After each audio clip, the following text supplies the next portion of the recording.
আমাদের মুখ্যমন্ত্রী বলেছেন যে আজ সকালবেলা ধরবো, বিকেলে খরচা করে দেবো। আমরা তা করবো না, আমরা ধরবো আর জায়গায় পুঁতে দেবো।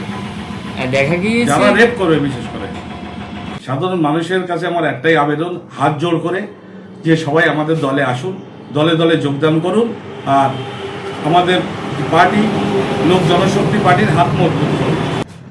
আমরা বার্তা দিতে চাচ্ছি, আগামী দিন লোক জনশক্তি পার্টির প্রত্যেকটা রাজ্য জেলা 23টা জেলার মধ্যে সব মেম্বারশিপ আমাদের গঠন করার জন্য, এবং গঠন করার জন্য এই জন্যই বলছি, পঞ্চায়েত ইলেকশন এসে যাচ্ছে, কাছাকাছি আমরা আমাদের সাংগঠনিক কাজ সমস্ত জেলায় একভাবে স্টার্টিং রাখার জন্যে এটা সমস্ত আজকে করছি। কিভাবে এই সাংগঠনিক পদগুলোকে বন্টন করবেন আর কিভাবে কর্মীদেরকে আকর্ষিত করবেন এই দলে?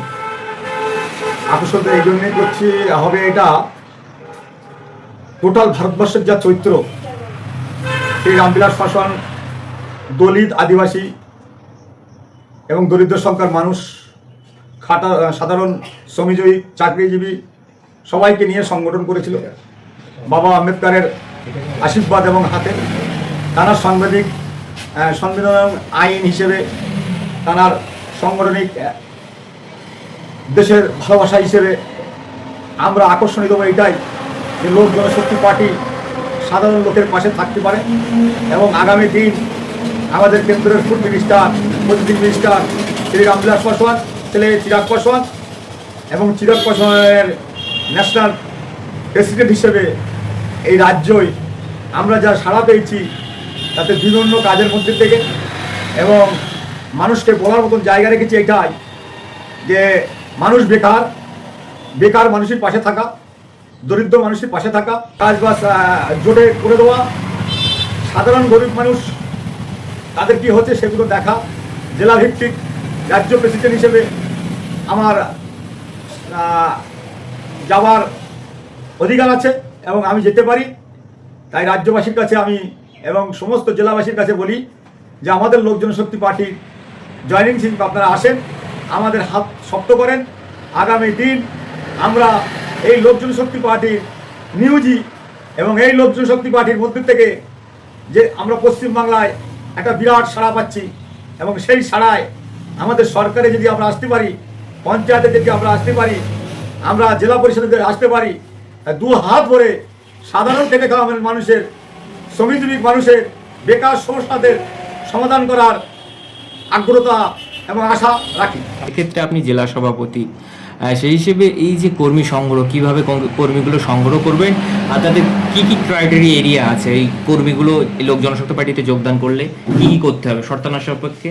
আপাতত আমাদের সাথে যোগাযোগ করে, আমাদের ফোন নাম্বার দেওয়া থাকবে এতে, জয়েনিং, আমাদের সাথে যোগাযোগ করে আমাদের পার্টি জয়েন করতে পারে। আমাদের পার্টি জয়েন করলে কি হবে, এখন যারা টিএমসি পার্টি করেছে, এখন যে অবস্থা দেখছি টিএমসি পার্টি যারা করে তাদের অবস্থা খুবই খারাপ, বিভিন্ন জায়গায় লাঞ্ছিত বঞ্চিত হচ্ছে। যদি আমাদের এখানে আসে তাহলে তারা আরও সুরক্ষিত থাকবে।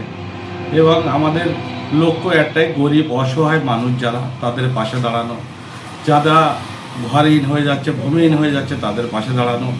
বিভিন্ন জায়গায় রাস্তাঘাটের অবস্থা খারাপ, সেগুলো আমাদের বললে আমরা চেষ্টা করব সুবিধে করে দেওয়ার জন্য।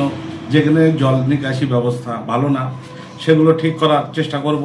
আপাতত আমরা তো কেন্দ্রে বিজেপি সরকারের সাথে জোটে আছি। 24 পরগনায় আমাদের লক্ষ্য সংগঠন মজবুত করা। সংগঠন মজবুত করলে আগামী পঞ্চায়েতে আমরা লড়তে চাচ্ছি, যার জন্য আমাদের সংগঠনকে মজবুত করার জন্য সবাইকে আহ্বান করা হচ্ছে যে বিভিন্ন জায়গায় না ছুটে আমাদের জনশক্তি পার্টি জয়েন করার জন্য। আমাদের জনশক্তি পার্টি যদি জয়েন করে সব রকম সিকিউরিটি আমরা দেবো এবং তারা নির্ভয়ে কাজ করতে পারবে। এটা কাজের জায়গা, এর ভিতর কোনো দুর্নীতি থাকবে না। একদম সুস্থ সরল যারা মানুষ তারা এই পার্টিতে এসে জয়েন করবে। কোনো দুর্নীতির যারা করে, দুর্নীতিগ্রস্ত, তাদের জন্য এখানে কোনো জায়গা নেই।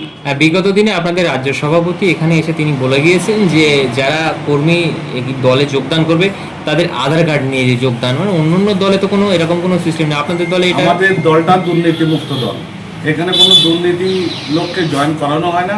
যার কারণে আমরা আধার কার্ড নিয়ে তার বায়োডাটাটা আমরা দেখি, সে ভালো কি মন্দ। যদি সে ভালো থাকে, তার নামে কোনো কেস খামারি না থাকে, কোনো ক্রিমিনাল রেকর্ড না থাকে, এরকম নয় যে অন্য পার্টির থেকে এখানে আসলে ওয়াশিং মেশিনে ধুয়ে তুলসী পাতা হবে, তা হবে না। যে দাগি তাকে এই পার্টিতে জয়েন করা হবে না। ওই জন্য আমরা আধার কার্ডটা নিই। ক্রিমিনাল বলতে কেমন? ক্রিমিনাল বলতে ধরো আগামী ইলেকশনে অনেকের মেরেছে, ধরেছে, ঘরবাড়ি ভেঙেছে, মা বোনেদের ইজ্জত লুটেছে, তারা তো ক্রিমিনাল, তাদের কোনো পার্টিতেই জায়গা নেই। আমরা তো কোনো সময় ক্ষমতায় আইলে তাদের আগে ধরবো আর ছাড়াই ফুটে ফেলবো, অন্য কিছু করবো না। আর দেখা আমাদের মুখ্যমন্ত্রী বলেছে যে আজ সকালবেলা ধরবো, বিকেলে খরচা করে দেবো, আমরা তা করবো না, আমরা ধরবো আর জায়গায় পুঁতে দেবো। দেখা গিয়েছে যারা রেপ করবে বিশেষ করে, দেখা গিয়েছে যে বাংলার মানুষ বিভিন্ন সময় জমি জায়গা নিয়ে মারপিট থাকতে পারে, কেস কামারি থাকতে পারে, সেক্ষেত্রে কি প্রযোজ্য হবে? হ্যাঁ আমাদের কাছে আইলে আমরা চেষ্টা করবো সেটা সুস্থভাবে সমাধান করবো। মানে তাদের ক্ষেত্রে কি তারা যদি পার্টিতে জয়েন করতে চায় হ্যাঁ করতে পারে। করতে পারে? হ্যাঁ। মানে রাজনৈতিক হিংসার কারণ যদি হয় তাহলে আপনারা আপনাদের দলে নেবেন না? হ্যাঁ না, পারিবারিক কোনো কিছু? পারিবারিক ব্যাপার কোনো বিষয় না। রাজনীতি করে যারা মানুষকে, অসহায় মানুষকে মেরেছে, ঘর ছাড়া করেছে, তাদের জায়গায় পার্টিতে না। কি বার্তা রাখবেন সাধারণ মানুষের উদ্দেশ্যে? সাধারণ মানুষের কাছে আমার একটাই আবেদন, হাত জোড় করে, যে সবাই আমাদের দলে আসুন, দলে দলে যোগদান করুন, আর আমাদের পার্টি লোক জনশক্তি পার্টির হাত মজবুত করুন।